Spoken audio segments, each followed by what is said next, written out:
हाँ जी, बहुत बढ़िया दोनों प्रोपोजल हो गए। हाँ जी,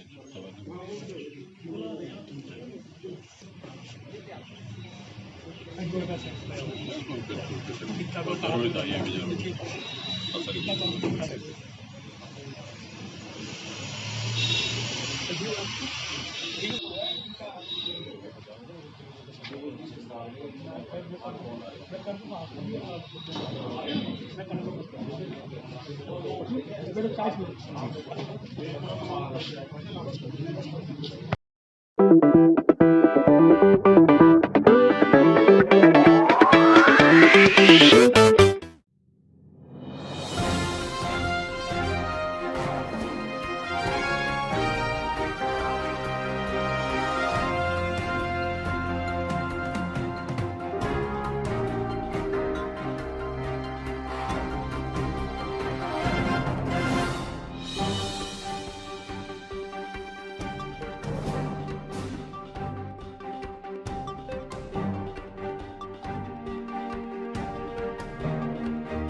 आज देश के लिए बहुत बड़ा गर्व का दिन है जब पूरे देश में 72वां गणतंत्र दिवस पूरी धूमधाम से लोग मना रहे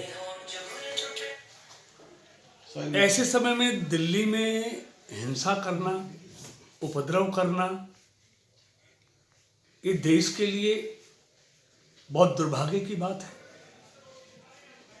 आज जब पूरी दुनिया भारत की तरफ देख रही है, देश की राजधानी में उपद्रवी तत्वों द्वारा इस तरह तोड़फोड़ करना, अराजकता का माहौल पैदा करना, ये बहुत निंदनीय है। इसकी जितनी निंदा की जाए उतनी कम है। हम पहले ही कहते थे, इस आंदोलन पर किसी का कोई काबू नहीं है। ये आंदोलन स्वार्थी लोगों के हाथों में है और आज ये सिद्ध हो गया। वो तमाम किसान संगठनों के नेता जो इस आंदोलन की अगुवाई कर रहे थे, वो कहाँ हैं? वो कहीं दिखाई नहीं दे रहे। और दिल्ली में इस तरह दिल्ली को आग में झोंक देना, ये ठीक नहीं है। और ये किसान हिंदुस्तान का कभी ऐसी बात कर नहीं सकता। ये किसानों के नाम पर देश में अराजकता का माहौल पैदा करने के लिए मोदी विरोधी लोग, मोदी सरकार विरोधी लोग इस तरह के ओछे हथकंडे अपना रहे हैं। और आज पूरे देश ने देखा है कि वादा करके वादा खिलाफी इन किसान संगठनों के लोगों ने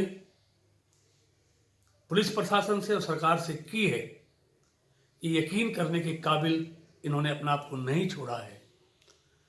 तो आज जी कौन लोग हैं ये तमाम वो लोग हैं जिनके नीचे से तमाम विरोधी दल के लोग, जिनको मोदी सरकार पसंद नहीं है,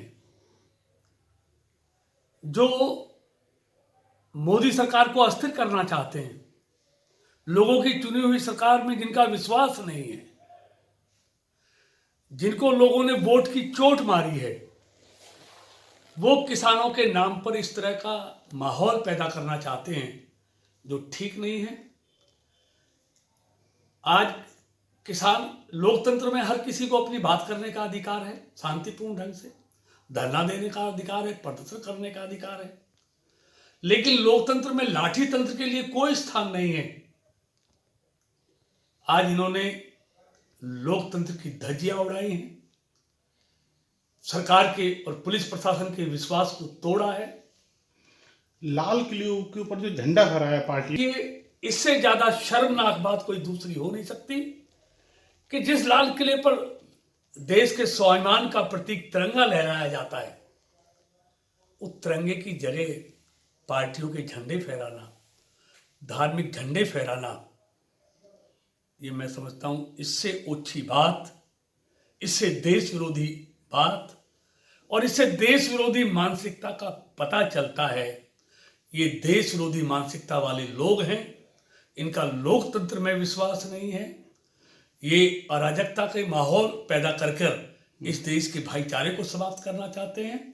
और मैं समझता हूँ सरकार ने बहुत ही अच्छी तरह संवेदनशीलता का अपना परिचय दिया है, लेकिन इसी तरह अगर ये अपने हठ धर्मिकता पर रहे और इन्होंने हिंसा का वातावरण पैदा करने की और कोशिश की तो सरकार सख्ती से इन लोगों से, अराजक तत्वों से निपटेगी और किसी भी तरह पर देश में शांति के माहौल को खराब करना नहीं देगी। क्यों? किसान संगठनों के हाथ में था ही नहीं, पहले दिन से नहीं था। तुम इस तरह जहां जिस आंदोलन में शर्जील इमाम, भिंडरावाले, उमर खालिद के नारे लगते हों, जिसमें दिल्ली में हिंसा फैलाने वालों को रिहा करने की मांग की जाती हो, उससे उस आंदोलन की मानसिकता का पता चलता है। किस आंदोलन के पीछे कौन सी मानसिकता है। ये किसानों का हित नहीं करना चाहते, ये किसानों के नाम पर मोदी सरकार को अस्थिर करना चाहते हैं। इन मंसूबों पर कभी भी ये कामयाब नहीं होंगे। Thank you.